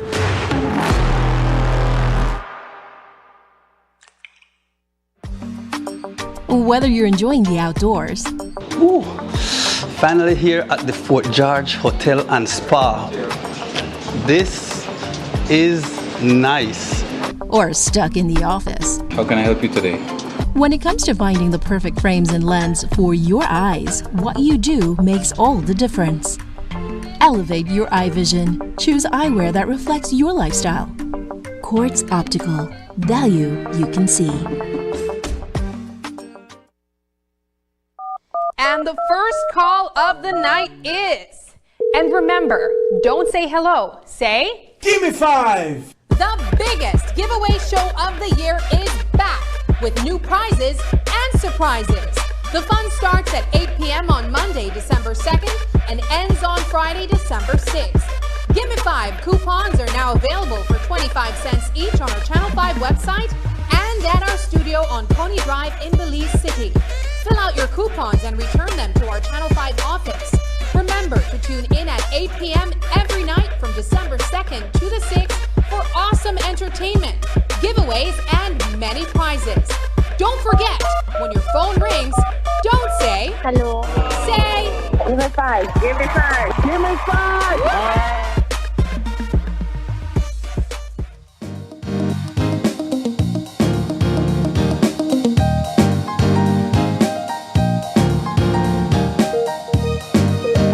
Good morning and welcome back to Open Your Eyes. Joining us for our second conversation, it's all about protecting ecosystems for the benefit of Belizeans. In studio, we have with us Jose Perez, who is the Executive Director of APAMA. Good morning. Good morning. Good morning. And joining him, we have Rigoberto Saki, who is a Technical Officer with the Itzamna Society. Good morning. And Pedro Garcia, the President of the Hummingbird Environmental Tour Guide Association. Good morning, gentlemen. Gentlemen, good morning. All right, so our conversation is kicking off with protecting ecosystems for the benefit of Belizeans. But you are all coming from 3 different conservation organizations. So let's start with your objectives for each of your organizations and we move on from there. Let's start with you, Mr. Perez. Good morning once again. Good morning to your viewers and listeners. Thanks for having us. We all have the same objective this morning, not 3 different objectives. I represent the umbrella organization. I'm the executive director for the network. We are made up of 17 members, 17 co-managers. Who we have here this morning are 2 of our community-based organizations. These are the ones that have a different structure than the other bigger NGOs, which you might explain a little bit more. So this morning it was basically asking for the opportunity to highlight the important role that these local grassroots communities are playing in conserving and protecting our natural resources. As we know on a daily basis, they're threatened. And so we believe that it's time that the public gets to know exactly the work that these people are doing, the hard work that these people are doing, and we provide that overall support to them as the umbrella organization. So then let's talk about Itzamna and then move on to Hummingbird. Good morning, April. Well, I guess Itzamna is an organization that has been in the works primarily protecting its natural resources in the area of San Antonio village in the Cayo district. Itzamna came about, I think, around 1998 when there was a lot of unsustainable development happening around the community. And, you know, as an indigenous community, you understand that relationship between nature and how you need to live in that space, you know, so you have that respect. So they said that there was this development going on without any check and balances. So the villages surrounding that area that is not protected, known as Eliopandi National Park, came together and decided to protect this area for the preservation of, you know, biodiversity, and so they can also benefit from the free ecosystem services that these areas provide. Itzamna returned to the forefront of the news earlier this year in the summertime, Right. when there were the wildfires that were threatening and devastating huge swaths of land out west. Let's talk a bit about the continued efforts by your group to conserve that stretch of rainforest, or that stretch of wilderness, I should say, out west. Right. So to begin with, Itzamna Society is a small organization, a community-based organization with, I think, about 6 staff. And within that organization, you know, we have to separate the staff that are actually like on the ground doing the monitoring, doing the surveillance, doing the patrols. And with that said, there is also the aspect where you have to do the daily operations within the one organization itself. Like, you know, you do your financial accounting and your emails and your phone calls and so on and so forth. Coming to the fires, since then, there has been a lot of, I guess, opportunities that we think we can tap into. But however, there is still a lot of work that needs to be done, especially when it comes to the resources that it needs for it to continue that work. Conservation work is not something that I would say it's cheap. It's not an easy work. You have to be out there every day, and without the resources, you know, it's a little bit challenging when it comes to that. So that is why I guess a lot of these CBOs tend to not survive for long, because then they have to, you know, the resources that it needs is just not there. Let's move on to you, Mr. Pedro Garcia. Let's talk to us about the Hummingbird Environmental Tour Guide Association. Yes, pleasant good morning. Yes, the Tour Guide Association is based on the Hummingbird Highway. I am originally from Armenia Village. I am the chairperson of the organization. Everything started with a youth group. I remember that, but before that, we started with this small organization, but we wasn't managing anything yet. It was just like a tour guide association. It was just a dream, and then from that we take it to another level. We formalized the association, and in 2019 we sent a proposal to not to government, to the forestry department, because the forestry was the one who was dealing with the parks and protected areas. So in 2019 we did get the co-management agreement signed with the forestry, and that is how we started to protect the Five Blues Lake National Park. Five Blues Lake National Park was already, previously was managed by the St. Margaret community, but something happened like what he just mentioned, that if the support is not there to these small CBOs, then it's a big challenge. It's a big challenge for people to survive, to carry on their daily works, and it's the same thing that we are facing right now. The resources are not there, and the park, there is a big demand on this, on protecting this. We all do it because we are passionate about natural resources, about our environment, and we working in the tourist industry as well. I am a tour guide, and that is what I preach every day, to protect our natural resources that we have in Belize. So HETA is a tour guide association where it's composed of a lot of tour guides, and we all doing this on a voluntary way. So nobody gets any pay, no stipend or anything. If we need to go to Belmont Pond, we need to go anywhere, to whatever meetings we need to go, everything just come out from us. So we do this by principles, not because of money. We are doing this because we need to protect this environment. What is the shared objective amongst APAMO and of course its member organizations in terms of being able to achieve this end that you speak of? Perhaps we could get you, Jose? As I said, APAMO is comprised of 17 members. 9 out of these 17 members are categorized as community-based organizations. And the fundamental difference is that these organizations are by default managed by the board of directors. So for example, the chairperson or the president serves as the general manager, and then you have the rest of board members that provide that support. At most, what they have are paid staff, is rangers on the ground. And in the past, when there was some financial support, stable financial support, they managed to hire park managers. Many times this has not been sustainable because of the the challenges in accessing financing by these smaller groups. So the overall objective of APAM, of course, the voice of Belize Protected Areas, is to contribute to sustainably managing these parks, which forms a system, a healthy national protected area system. Whilst we have 17 members, there's about 4 or 5 other NGOs that manage other protected areas also. But there's also those paper parks which exist but has no management. And there's a couple that are managed by government, both terrestrial and marine. But accessing finances, and we were talking about this earlier, you hear about climate change financing, you hear billions being made available through COP29, but how much of that trickles down to the grassroots local communities? And I may say, and I hope I don't offend anybody, but the real authentic, genuine people on the ground whose only objective is to protect the backyard. And that's a challenge. That's a challenge. How do we get those monies to the grassroots community on the ground? Ourselves as a secretariat and with a bit more capacity, house at our office, provide that support to our members to try to mobilize financing for them, to write proposals, to try to market them and make them a little bit more visible. And that's one of the objectives this morning.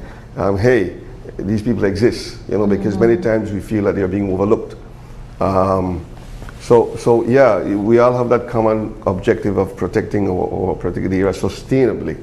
But financing is one of the major challenges right now. I'm glad that you brought this up, because when we think about COP and the delegation that we normally send, it's all government, and we often wonder, do you all get that feedback after the meetings are over, not just about the financial budget, but everything that is discussed, how it affects indigenous communities, how it affects women and children. Do you all get to see that report from COP29? So far, I haven't read anything from the previous COPs, and so you don't know what takes place in those meetings. No, they don't. The information doesn't get back to us, the people that really needs it, and that is unfortunate, because when you talk about you touched about something that I'm really passionate about, is indigenous people and the livelihoods that these resources provide. It's important, and Belize is only known for its natural resources, and if you don't have that, then what do you have? And as Mr. Apamo said, that yes, the resources lacks, which is true. Thinking about it right now, our office is just a small space. It's dilapidated. It needs to be rehabilitated. But to find resources to do that, to have computers, to have all these gadgets that is needed for the work to be done, for data to be available, it's kind of like disheartening at times. Sometimes you just want to give up. But what makes us continue is the passion that we have, because we have to do What is ironic to me is that in conversation, people would say, but there's a lot of money out there for conservation efforts. Perhaps a huge chunk of what is actually spent is money is being invested into safeguarding the livelihoods of persons who are steeped in environmental awareness and what have you. But what makes it so difficult for you guys to be able to access the kind of financing or the resources that you would need to get the job done effectively? I guess it's just for Isamna society, it kind of goes back to to having that structure. You need this document, that document. You need to have this certification, that certification, which makes it very hard for small CBOs to get those documents ahead of time. And that is one disadvantage that I see to strengthen its institutional capacity. That is very difficult. I'm not saying it's impossible, but it's difficult without the right resources. The only resources that we have is APAMO, and there is no one else. Maybe there is another organization out there, but so far that I know is APAMO. The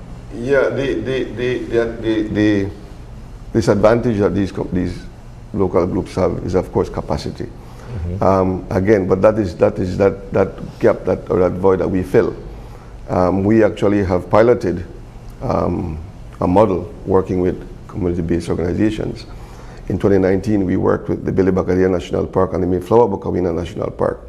And what we did was we approach it from a consolidated approach. So the capacity is built at the Secretariat. So there, for example, we have a project development officer, we have a business development officer, we have a marketing person, we have a communications person, and that we provide to the individual members. It's much more efficient because of the nature of the organization, but we also are able to capitalize on the opportunities out there. Donors would be very hesitant in supporting and pumping and investing monies in these technical staff if they don't have that observative capacity, but we do have. So what we do is we have strengthened the Secretariat to provide that service to them, and it has worked. So for example, with the Billy Bacadere and the Flower Bacawina, who also collect entrance fees, for the first time since we started that pilot project, they'll be able to be audited. So these are the successes that concept or that model brought about, and we can do the same with the small organizations. So there are always ways to address these challenges, but it's the donors to see and believe that conservation cannot happen without the people on the ground. I think while the global community is realizing, you know what, conservation, biodiversity preservation can only be done by including meaningfully the local people. I feel like sometimes here we're forgetting that. And I hope that this morning they hear the cries that you cannot do conservation, you cannot preserve biodiversity without meaningfully involving the local communities. And it means getting the necessary finances to them. So then my next question then is the relationship between APAMO and its membership and of course the government of Belize, because at the end of the day, you're dealing with bureaucrats who are hung up on policy and what have you, versus persons who are actually on the ground making things happen. But there seems to be some sort of a disconnect between the two entities in terms of being able to provide the enabling environment and the resources necessary for the work to be done. And you have touched on it exactly what I believe what the major challenge is, to provide that enabling environment, indeed, by government, by the relevant entities that are authorized to provide that oversight and that support. The Ministry of Sustainable Development is a key ministry we work with, and it has been a work in progress. It's a constant engagement with them. The conversation continues. We're not there yet. We're not there yet. So I think we take for granted as civilians the work that goes into conservation. And I wanted to touch base on what ITSAMNA and HETA does, because as somebody that does not work in environment conservation, I don't know how the parks get clean.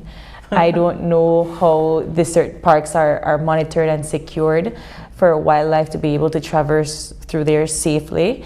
I don't know the work it takes to ensure that we don't have things like poaching and so forth in these different spaces. So genuinely asking what would the funds be utilized for in your organizations if you had access to them? Mr. Garcia. Yes, actually, well, currently I am closing in, I was working on under the GF small programs, I was working with that, so there was the one that was actually supporting us, and it has been a tremendous support with us. So I want to thank these guys because they have believed in us, they trust us, and they have been funding us. So that is great. I wanted to applaud them for that. And this coming Wednesday, we are actually closing the project, and we managed to actually to move to the other level where we are, and we managed to work on our management plan. So that is something that from PAC is mandatory that all this organization, the CBO, they must have a management plan so that in order for them to be funded with something, which is, you know, I understand that, but then as Mr. Perez mentioned, the small little CBOs, we are not technicians, okay? We are people on the ground, people who face that challenge on a daily basis. And the parks, we all have these challenges. You just mentioned something about poaching and all of that. It's something that we always been facing. Like a lot of illegal incursion has occurred on the parks, and especially logging. It has been a threat that all the park have faced. And but we have a big problem. Something is kind of slack on the system. We have reported on the past a lot of these things, a lot of these illegal activities that we have faced, but so far nobody haven't been taken accountable of all of this. So now we have to start with a new plan to replant back what have been removed from the parks. Mostly these people are after these beautiful lumbers that we used to have on the areas, like, you know, mahogany is something that is so precious and is so valuable that these poachers are there, okay? And the authorities are there. So we are the eyes on the ground. So all what we can do, we cannot go and arrest nobody. We just report back to them, look, there is something illegal going on, but that stay there. How far did that go?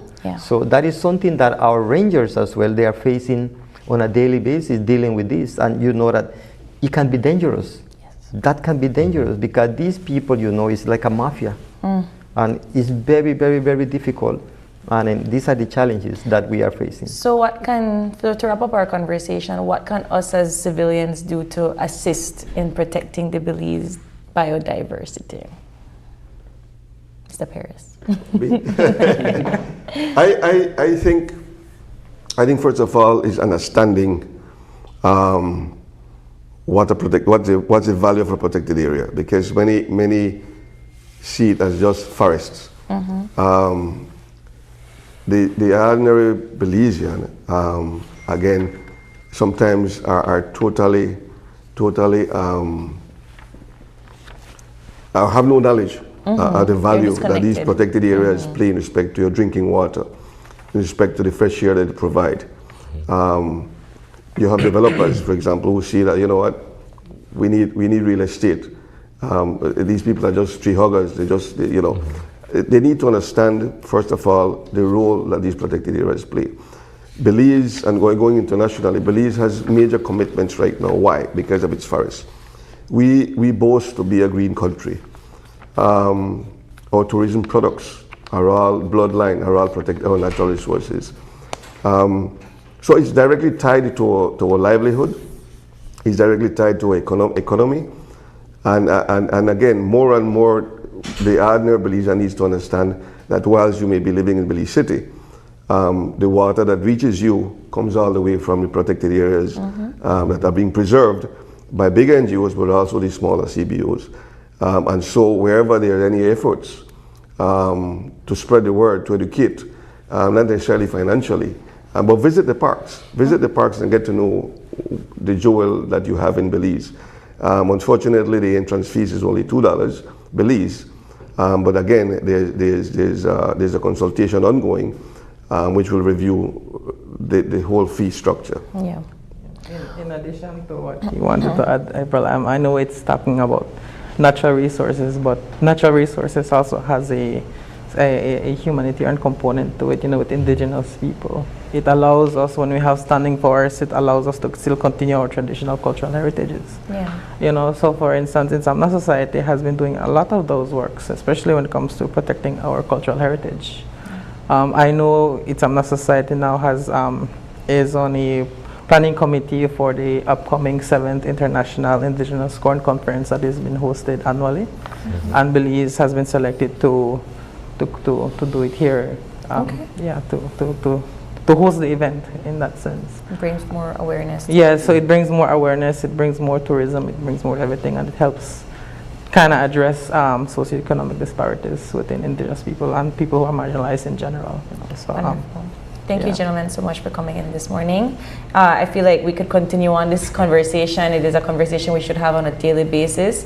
So we look forward to you all coming back and having the conversation with us. With that, we're going to take another quick break. And when we come back, it's all about running the mile with the Belize City Triathlon. Don't go away. We'll be right back.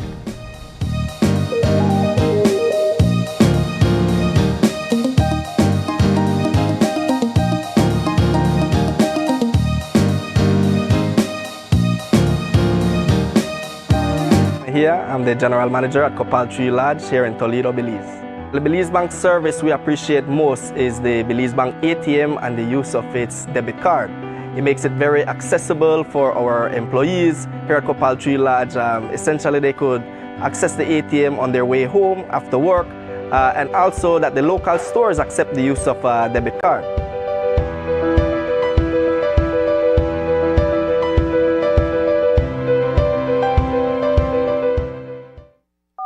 And the first call of the night is, and remember, don't say hello, say, "Give me 5." The biggest giveaway show of the year is back with new prizes and surprises.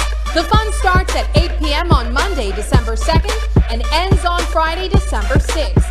Give Me 5 coupons are now available for 25 cents each on our Channel 5 website and at our studio on Coney Drive in Belize City. Fill out your coupons and return them to our Channel 5 office.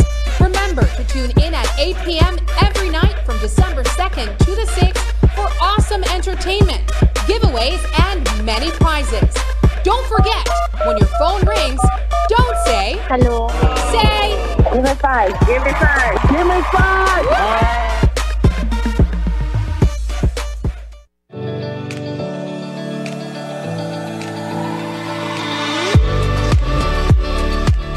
Hi everyone, my name is Raja Ravan Senegal and I am 11 years old. Distractions such as drinking, answering a phone or text messages, talking to passengers, or paying attention to someone else. When a driver gets distracted and fails to notice a pedestrian crossing the street, this can cause an accident. Speed limits in Belize are reasonable, so drivers should follow them. Be patient and pay attention to avoid accidents. We are elated and we want to commend BL for this initiative. Our students always want to do more, and we want to thank Raisha for what she's done for the school. We also want to thank BEL because the funds that Raisha won allowed us to have new classroom windows for a lower division building. And as for BEL, again, we commend you, we thank you, we are grateful.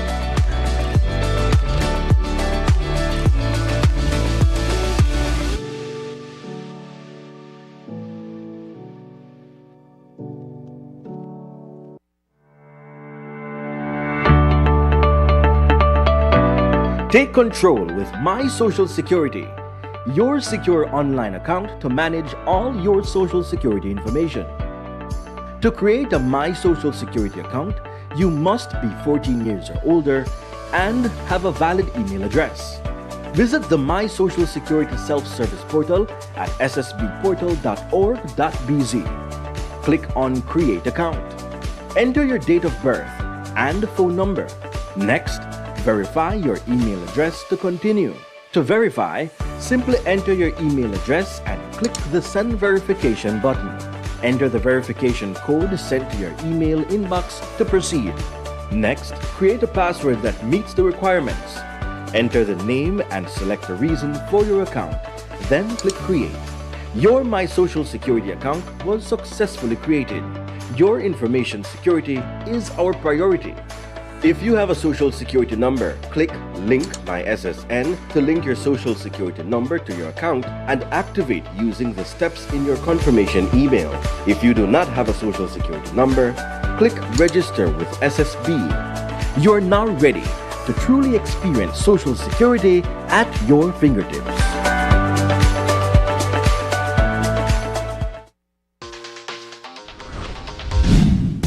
I'm connected. Yo. I'm connected. We're connected. Create the perfect broadband bundle that fits your style with Smart Connect. With the Junior Bundle, get 50% off your national calls and up to 6 gigabytes of data at no extra cost. Get postpaid added on for an additional cost of only $25 with the Prime Bundle. Stay connected with unlimited smart-to-smart calls plus 6,300 megabytes of data and free international minutes. For the family, get the Binge Watchers bundle with Netflix add-on for only $28.13 more. This bundle gives you 4 profiles with unlimited streaming on multiple devices. Visit a showroom near you to sign up and personalize your own bundle combination with Smart Connect. Smart, bringing people together.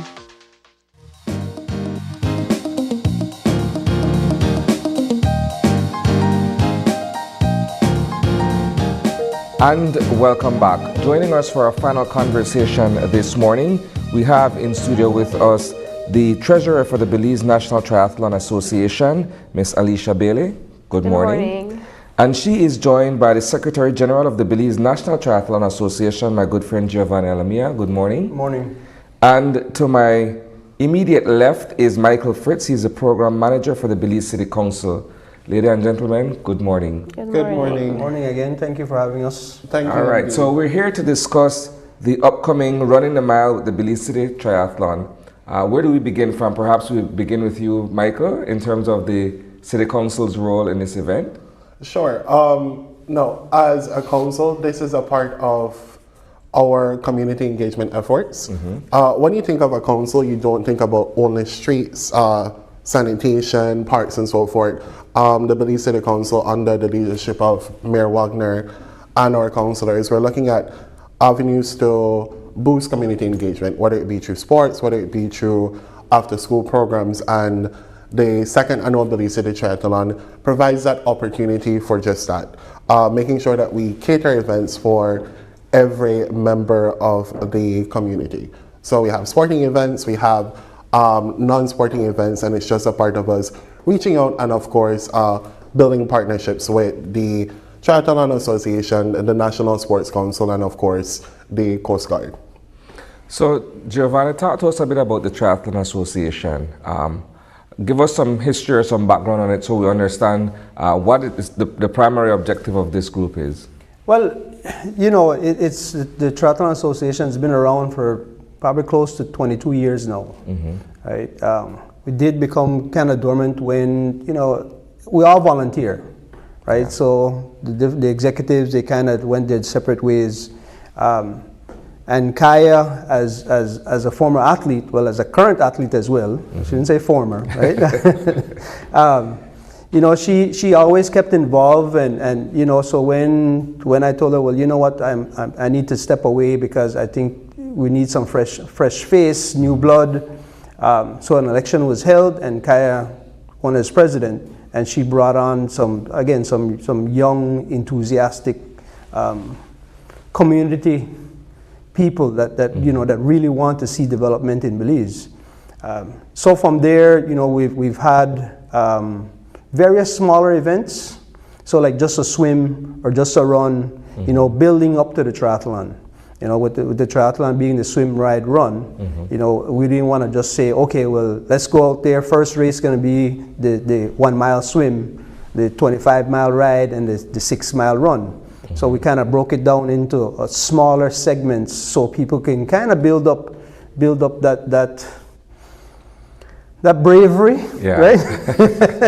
That confidence. Yeah, that confidence to go out there. You know, and it's unfortunate, you know, that we're by the sea and a lot of Belizeans don't like swimming, right? So we say, okay, we'll start the swim. Perhaps it's because we don't have any other outlet to enjoy swimming other than the wide Caribbean in front of us, right? Right. Yeah, you know, when you could go to Y, you go to Princess, of course, you'd have to pay, or Radisson, you'd have to pay, you know, so you don't have that public pool, as they would say, where you could just go in.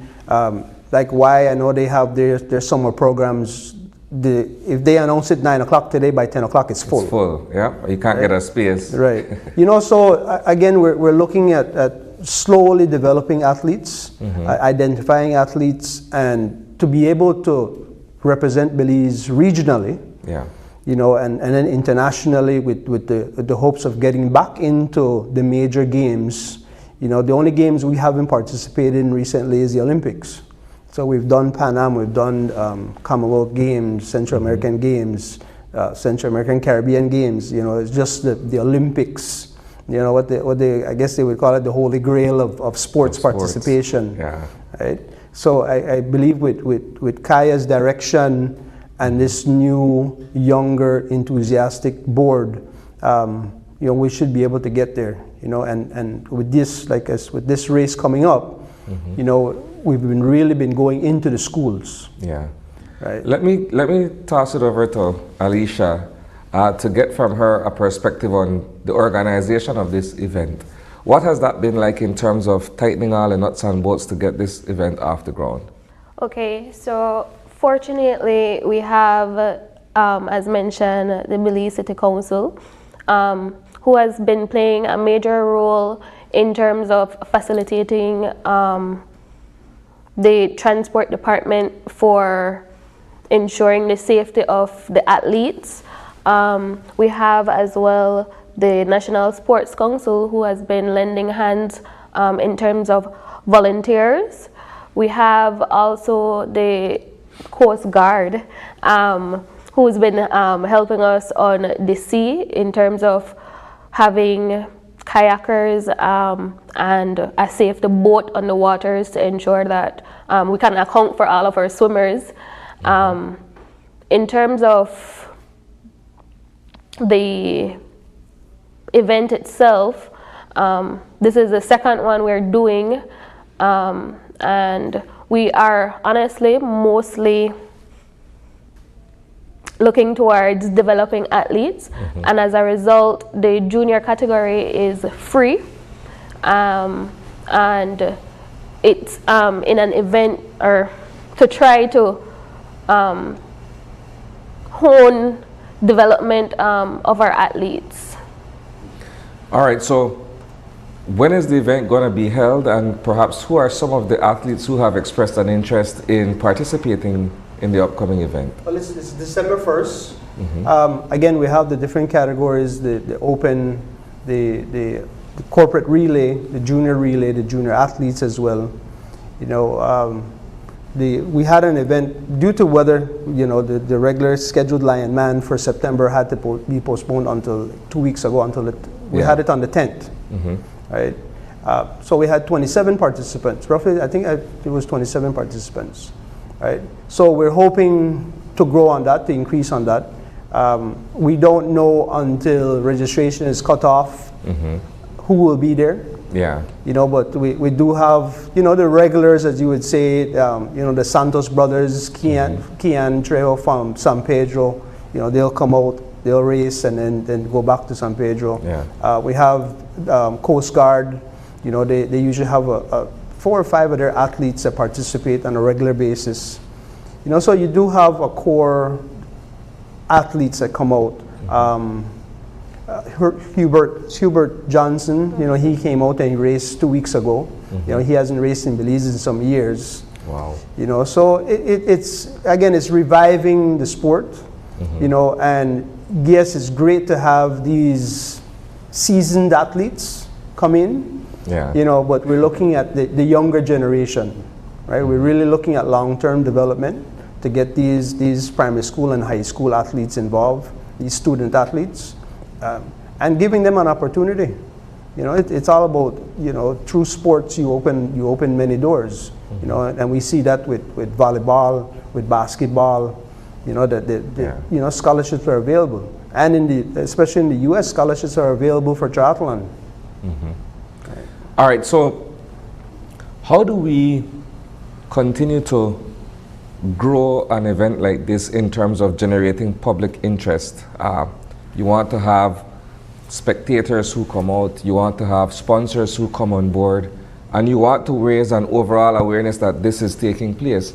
So how do you guys, perhaps as a collective, ensure that you're being able to grow this event year on year?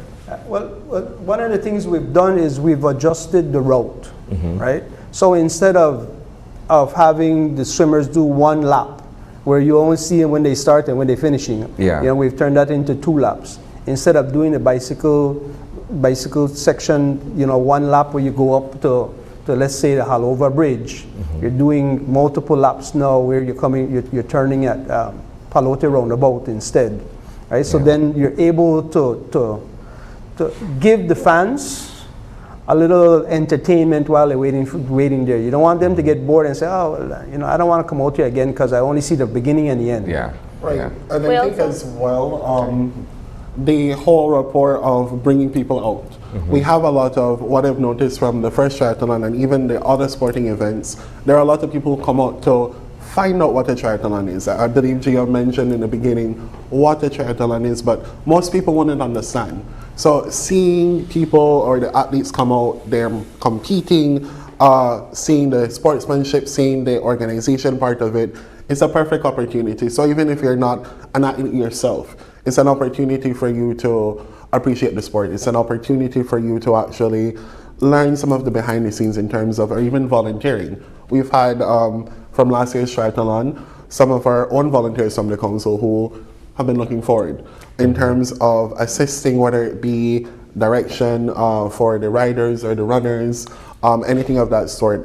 Partnerships are very important, and I think something that we've collectively been doing in terms of making sure that the core, the Triathlon Association, City Council, Sports Council, and of course the Coast Guard, our working relationship is good. Excellent even so that we can continue interventions like this. We also have plans in terms of growth. One of the things that we want to do, or one of the places we want to be at, is traveling the country. So for example, we could have a duathlon in Placentia, or taking it to Hopkins, or up north. We want to be able to get to a place where it's not only based in Belize City, but we can take athletes around the country and build participation from not only in Belize City, but from around the country as well. What has been the feedback from your stakeholders? I know that when you're organizing this event, you have to go back to the very same persons or organizations that would assist in terms of finance or logistics or what have you. What has been their feedback in terms of you guys presenting this idea to them once again, that this is the activity that they want to buy into? Yeah, well, you know, one of the things that we really push is, like you say, I mean, it's accountability, right? When we go to a sponsor, oh, you know, can you sponsor $3,000 or $2,000?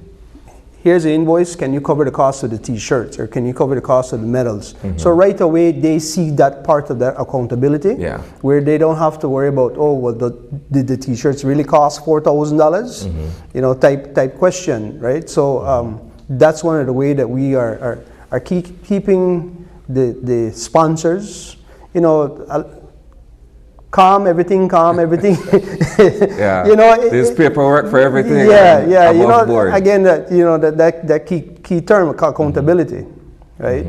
And then again, it's the whole thing is that we don't want people to start question what's going on.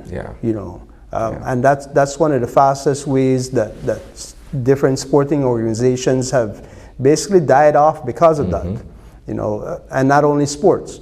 You know, so we have to really be conscious of that, and we really have to show our sponsors, like, this is what we're doing. You know, the invitation is always open for them to come out and see, to present prizes, however we feel that, and they feel that they can see what's going on and feel what's going on. It makes a big difference. Right, I think it's important when it comes to getting your sponsors out there on the ground. It's a thing for, in the case of the Belize City Council, to be a sponsor or a partner for an event, but actually being on the ground, if you look at it, our technical team is on the ground, our program staff, our traffic officers. We do have quite a number of volunteers from the council who just want to participate or want to support an event like this. So you see a lot of them coming out wearing their vests and so forth. For us, it's an opportunity to see how residents are gravitating towards something like this. And it's something that we can continue supporting in the future. Any final words as we begin to wrap up this conversation? Perhaps a call for persons out there to come out on Sunday? Yeah. Well, again, registration is still open. Right. You know, we do have the various categories for juniors, male, females, open, relay, corporate relay. So we are inviting the companies to put a little relay team together. You know, come out and have some fun. You see a lot of people out there running, a lot of people riding. You know, where we're having the swim in front of Memorial Park, most of it you're able to stand up. You know, And we have buoys along the way. We'll have Coast Guard in the water. So even if you're not 100% confident that you could swim the distance, you can always stop, hold, catch your breath, and continue. Right? So it's all about getting people involved and building up on those distances. Right. Final words from you. Again, the Belize City Triathlon is scheduled for this Sunday, December 1st, 6 a.m. In terms of if you want to sign up or participate, you can always reach out to the council or the entire triathlon team at 614-9381 or programs@manager@BelizeCityCouncil.org. I think it's important, and I believe Alicia already mentioned this, so I'll allow both of us to say it in terms of we're making it free for use. That's a very big part of it. We want to see more youth athletes, more youth engagement. This is why we've made this move. We've made it very reasonable in terms of, I know a lot of people might think, I can ride, but I can't do the run and the swim. In terms of that, because of the partnerships that we do have, people who have reached out and maybe want to compete in one component, we've been able to, or we are helping them set up teams. So even if you don't have a full team, there is still an opportunity for you to participate in the Belize City Triathlon. Excellent. Ladies and gentlemen, thanks for having joined us for this conversation this morning, and we wish you the best of luck in terms of being able to have participants register for Sunday, and of course have the public come out to spectate this triathlon. Thanks once again. Thank you. Thank you. All right, so that brings us to the end of our show this morning. We will be sharing with you our social media handles and of course our contact information for you to get in touch with us here at Open Your Eyes. But that does it. Until tomorrow, make sure you join us once again to open your eyes and start your morning right. Until then, keep your eyes, your hearts, and your minds open. Take care and see you, Belize.